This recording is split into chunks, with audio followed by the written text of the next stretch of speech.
A segunda parte do documento final do Sínodo chama a conversão das relações.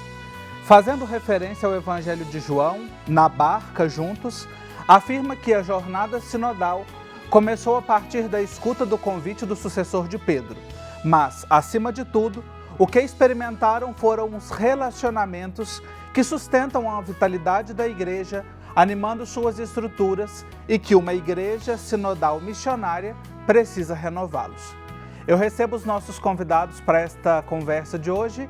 Marilza Chuina é cristã leiga, professora, especialista em educação e assessora da Comissão Episcopal para o Laicato da CNBB.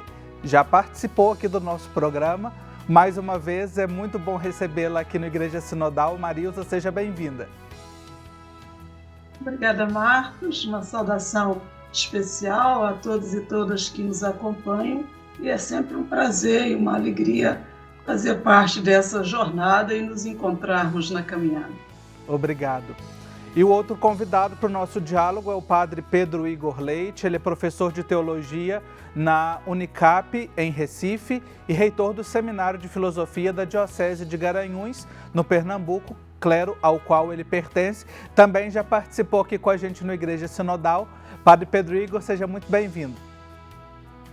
Muito obrigado, Marcos. É uma alegria sempre estar aqui nesse programa que tem servido demais à formação do nosso povo de Deus, tendo em vista uma igreja sinodal, a qual desejamos, da qual fazemos parte e aquela que nós queremos servir. Então, prazer estar com a Marilza aqui também neste nosso encontro. Obrigado. Então, este capítulo, tem um tema bastante sugestivo. Depois de falar um pouco sobre a sinodalidade, o que a igreja entende por sinodalidade.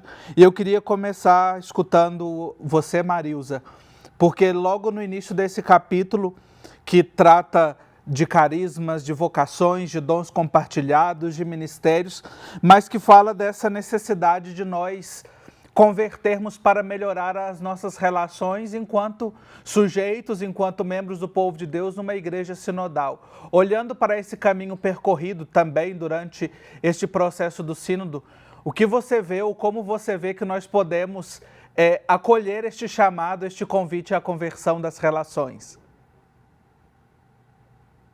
Então, Marcos, chamou realmente a minha atenção esta imagem utilizada no início desse capítulo, justamente de um barco, né? Porque a gente comumente costuma dizer que precisamos estar todos no mesmo barco. Acontece que estar no mesmo barco não é estar todos na proa, não é estar todos no convés, não é estar todos no meio, né? Cada um precisa ocupar o seu lugar no barco. Ocupar diferentes lugares no barco significa ter que estabelecer relações, estabelecer conexões com todos e todas que estão neste barco, independente da condição e da forma como a pessoa está no barco, né? Uns estão como lideranças, como animadores, animadoras, coordenadores. Outros e outras estão como aqueles que vão simplesmente ao convés para fazer a limpeza do barco, né? Mas que são necessários com o seu serviço, com o seu jeito de ser, de estar e de se colocar, né? Então, é muito importante a gente pensar nessa dimensão de uma verdadeira conversão relacional, conforme o texto nos ajuda a refletir, para que, de fato, a gente provoque mudanças de estruturas. Manter o barco limpo e em condições de trafegabilidade nos rios, nos mares, e nos caminhos e nas jornadas que empreendemos, vai demandar que todos e todas tenham respeito uns pelos outros, tenham capacidade de diálogo, sejam capazes também de conviver com a diferença, com a diversidade. Então, é cada vez mais imprescindível pensar nessa dimensão das relações e que a gente possa aprender com o Evangelho. Sabe? Lembrei-me de um texto também dessa reflexão, de que os últimos serão os primeiros e os primeiros serão os últimos. Se a gente olhar para a imagem do barco, quem será o mais importante? Bela analogia que você traz, Marilza, para nos ajudar a perceber essa dinâmica das relações presentes na igreja e relações que se estabelecem em diferentes contextos, como o próprio documento nos aponta. E, Padre Pedro Igor, algo me chama a atenção porque o documento menciona claramente realidades de guerras, conflitos armados, né, que perpassam a Igreja de Cristo, e um ponto especificamente que está no parágrafo 55, no número 55, é que diz exatamente sobre a questão dos abusos, a crise dos abusos que afeta a Igreja. A gente sabe que o Papa Francisco ele tem uma atitude de abertura e de coragem para enfrentar com tolerância zero, mas chama a uma atitude de escuta e acolhimento às vítimas. Como igreja sinodal e principalmente assim num contexto de formação, o senhor também é formador, como é que a gente pode trabalhar essas relações para escuta, acolhimento e prevenção dessas realidades abusivas? Oi, Marcos, muito bom o que você coloca. O texto, em geral, nos anima bastante, embora ele, de certa maneira, repita coisas que são óbvias, mas que precisam ser ditas. Eu fico muito feliz com um conceito que aparece aqui no texto, que é o de corresponsabilidade diferenciada.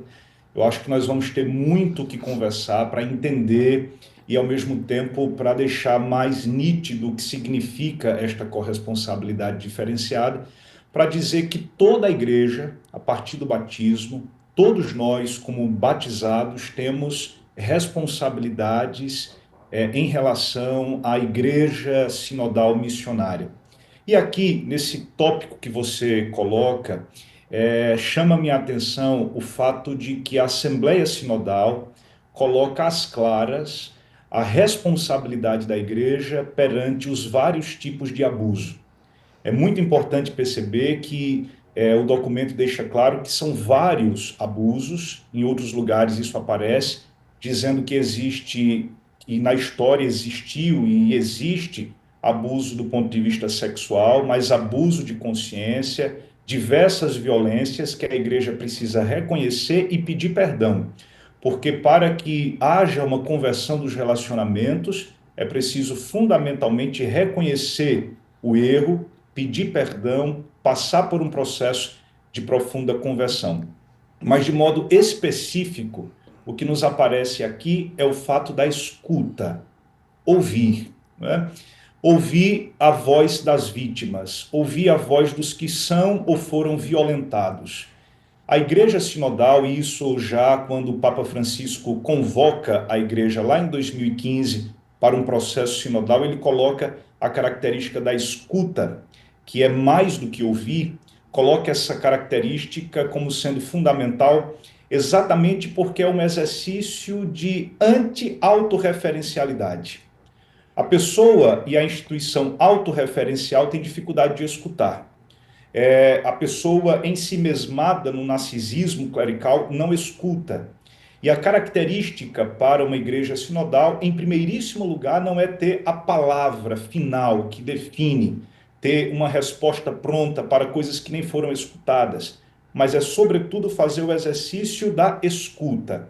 Escuta das vítimas, escuta dos pobres, escuta de todas aquelas pessoas que, em realidades diferentes, têm algo a contribuir com a igreja.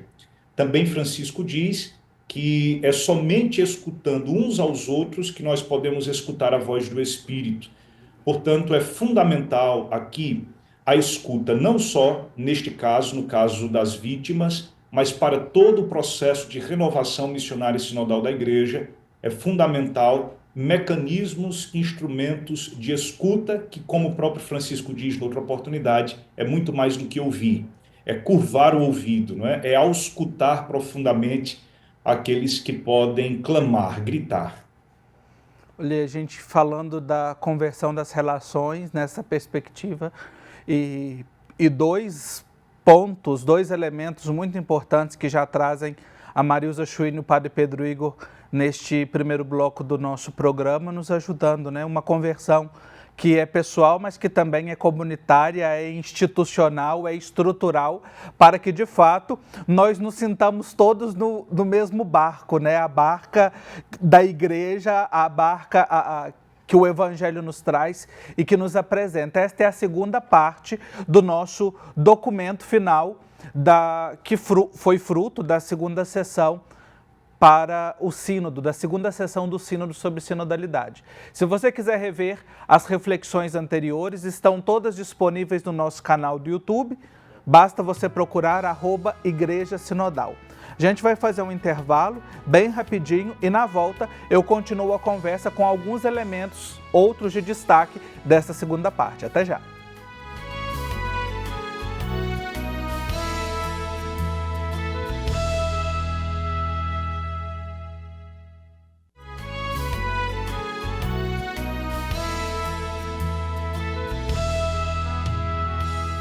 Estamos de volta com o nosso programa Igreja Sinodal. Uma alegria contar com a sua companhia, com a sua audiência e para a gente refletir como podemos nos converter para melhorar as nossas relações em uma igreja sinodal. Estou conversando com Marilza Schwinn e Padre Pedro Igor Leite. E Marilza, quero tocar num ponto com você que assim, me parece bastante central, inclusive tem vários parágrafos no documento que diz respeito a isso, que é exatamente carismas, vocações e ministérios para as missões. Fala-se de vários grupos, de vários sujeitos, crianças, jovens, pessoas com deficiência, cristãos no campo da política, enfim, e nos chama a um discernimento de carismas e ministérios em vista da missão nos mais distintos aspectos. Como tornar isso possível, presente, concreto nas nossas realidades? Então, pensar a dimensão dos carismas, dos serviços e dos ministérios na vida da igreja é de fundamental importância para que a gente tenha presente que todos e todas, à sua maneira, a seu modo, têm uma efetiva contribuição a dar para a evangelização. Retomando talvez um elemento, e o Padre Pedro nos ajudava a refletir anteriormente, que esta dimensão da necessária escuta, e aí a gente poder dizer da verdadeira escuta que precisa ser feita com todos e todas.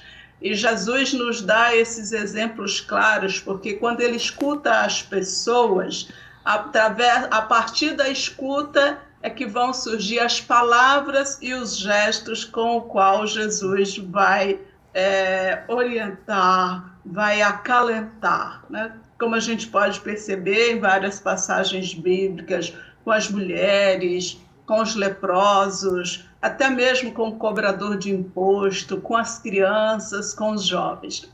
E essa diversidade de pessoas na igreja tem uma contribuição importante para a dimensão da evangelização na atualidade. Porque é importante que a gente compreenda que esse mesmo Espírito Santo de Deus que no batismo, né, concede a todos a mesma comum dignidade de sermos todos profetas, sacerdotes, reis, profetisas, sacerdotisas e rainhas, também concede a todos dons, carismas que são colocados eminentemente a serviço. Então, pensar na dimensão do serviço à evangelização e que tipo de evangelização nós fazemos. Porque nós vivemos em diferentes culturas, nós vivemos em diferentes espaços, em diferentes localidades, e cada cultura tem o seu modo de ser, de viver e de pensar. O próprio jeito de vida suscita também diferentes dons, diferentes carismas, diferentes serviços. E é importante que a pessoa pense e reflita que o seu dom e o seu carisma não é pessoal, não é para você crescer, né? Não é para a sua vaidade, é justamente para que você possa colocar este dom e este carisma a serviço, para fortalecer de fato as relações entre as pessoas, para provocar mudanças de estruturas, para que a gente efetivamente consiga contribuir com Jesus de Nazaré, né, nessa dimensão profética e evangelizadora que queremos hoje, de uma igreja sinodal, de uma igreja de Madalena, sabe? Eu gosto dessa expressão de uma igreja Sim. de Madalena, uma igreja das mulheres, uma igreja do serviço, uma igreja samaritana. Inclusive a imagem que o documento final usa, né, quando se refere às mulheres, a imagem de Madalena, que o Papa Francisco reconheceu e elevou a sua dignidade litúrgica, inclusive. E quando você fala, Marilza, dessa dimensão do serviço, de uma igreja realmente serviçal entre todos, eu quero trazer novamente o Padre Pedro, porque quando fala aqui dos ministérios, principalmente dos ministérios ordenados, traz uma expressão e que ela aparece várias vezes no documento, que é a harmonia. E eu queria chamar a atenção, Padre Pedro, como o senhor também é formador, que aqui fala de uma distribuição mais articulada das competências, das responsabilidades, um discernimento mais corajoso daquilo que pertence ao próprio ministro ordenado e daquilo que pode ser delegado a outros, para que aconteça assim uma dinâmica mais sana, mais saudável. Como nos formar também para essa corresponsabilidade ministerial e principalmente para quem exerce o ministério ordenado? Ô Marcos, muitas pessoas estavam com medo do sínodo, pensando que o sínodo ia acabar com a hierarquia para instituir uma espécie de democracia parlamentar na vida da igreja. Não conhecem o Vaticano II, porque o sínodo, na verdade, todo o processo sinodal que está acontecendo, e eu julgo que o próprio pastoreio de Francisco tem esta grande missão, que é de reacender e, ao mesmo tempo, de nos introduzir novamente na teologia eclesiológica mais límpida do Concílio Vaticano II. É muito rico quando aqui, neste parágrafo 69 do texto final, se diz que há relações sacramentais na igreja. Há relações sacramentais, ou seja, não é só o ministro ordenado quem tem um sacramento, mas todos nós estamos na igreja, a partir do batismo, através de vínculos sacramentais. E o bispo, ele aparece aqui como aquele que preside a igreja, preside uma igreja local e, ao mesmo tempo, o próprio ministério ordenado, do qual o bispo, o presbítero e o diácono fazem parte, o ministério ordenado estão a serviço da harmonia. O que é esta harmonia? Esta harmonia fundamental. Em algumas homilias de Pentecostes, Francisco já colocava o Espírito Santo como sendo a harmonia fundamental. Então, quando nós olhamos para o pensamento de Francisco, a partir de uma fundamentação na patrística, nós vemos que ele entende o Espírito Santo como aquele que gera harmonia entre o Pai e o Filho, e, portanto, a Trindade já tem essa imagem fundamental, que é uma imagem de harmonia, que em teologia a gente chama imagem pericorética, Pai, Filho e Espírito Santo. A igreja, que é ícone da Trindade, tanto a igreja que é a imagem da Trindade, é chamada a esta mesma harmonia. Ou seja, na igreja, todos nós, homens e mulheres, de todos os lugares e contextos, a partir do vínculo sacramental que nos une, nós somos chamados a esta harmonia que se dá pelos relacionamentos. Então, o bispo, por exemplo, preside a igreja local. Os ministros ordenados outros estão a serviço da proclamação do Evangelho, da edificação desta igreja sinodal. Mas não só, a igreja não se resume aos ministros ordenados. A igreja não se resume ao serviço ministerial de uns poucos homens que estão ali. Pelo contrário, o texto, inclusive, indica que possa haver mulheres na formação, que possam ter casados, cônjuges, homens e mulheres que estejam na formação dos presbíteros, exatamente para ir quebrando a lógica autoritária de achar que o ministro ordenado tem a última palavra sempre. O fato de dizer que tem a última palavra sempre é, na verdade, eu diria quase como que uma corruptela, uma corrupção do próprio ministério, porque o que Jesus fazia não era isto. Em primeiro lugar, na metodologia está a escuta, como Marilza também nos lembrou, a escuta, a palavra, o encontro. Para encerrar, a patrística tem um exemplo perfeito disso, que é o pseudo Dionísio Areopagita, que nos ajuda na sua lógica a entender que antes da palavra tem o silêncio. E depois da palavra há um encontro fundamental com outros silêncios que vão acontecendo. Portanto, não existe palavra que não saia antes de um silêncio. O próprio verbo de Deus, Cristo Jesus, que é palavra, ele sai do silêncio eterno do Pai. Portanto, na igreja também não pode haver palavra sem escuta. E esta escuta fundamental se dá, sobretudo, diz o texto, pela escuta dos últimos, pela escuta dos pobres, pela escuta dos marginalizados, de quem está à margem, a escuta das mulheres, a escuta das pessoas que antes não tinham espaço, mas que podem e devem contribuir muito mais, também na formação dos futuros presbíteros. Isso é fundamental começar desde agora na formação dos futuros presbíteros. Excelente. Quando os convidados são bons e quando a prosa é boa, o tempo passa rapidinho e a gente nem vê. Eu tinha muito mais coisas, mas a gente também não esgota aqui a reflexão no capítulo da segunda parte, a gente segue, mas só como o Padre Pedro mencionou sobre a questão do bispo, né? Algo que me chama muita atenção, uma linha aqui no parágrafo no número 70.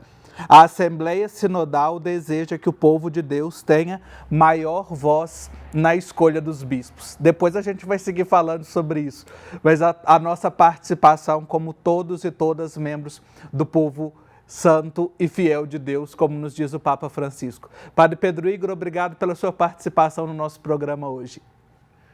Eu que agradeço, Marcos. Não posso terminar sem dizer uma coisa muito breve.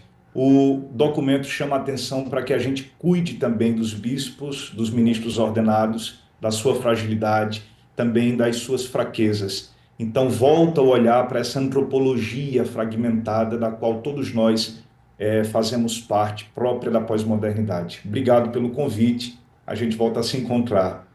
Obrigado. Agradeço também a Marilza Chuina, que mais uma vez nos ajuda aqui na reflexão, nos colocando na barca com Jesus. Obrigado, Marilza. Obrigada a você, Marcos, e ao Padre Pedro pela companhia. E eu gostaria só de chamar a atenção para dois aspectos nesse texto. Um, que ele nos ajuda a refletir sobre o fortalecimento do papel da mulher na igreja. É um elemento fundante para que a gente continue a ser uma igreja eminentemente de Madalena, uma igreja samaritana, uma igreja que está a serviço, e vale a pena em outros programas a gente retomar essa questão. E o outro é o que o Papa Francisco mesmo nos diz: não teremos um novo texto papal, digamos assim, uma linguagem bem simples. Este documento já é o texto. Isso. Então, que a gente possa ler, reler, refletir nas nossas comunidades todas aquelas pistas e possibilidades concretas de efetivamente a gente se concretizar como igreja sinodal, a igreja do caminho. Tá certo, obrigado você também pela sua companhia. Semana que vem a gente continua esta reflexão. Até lá.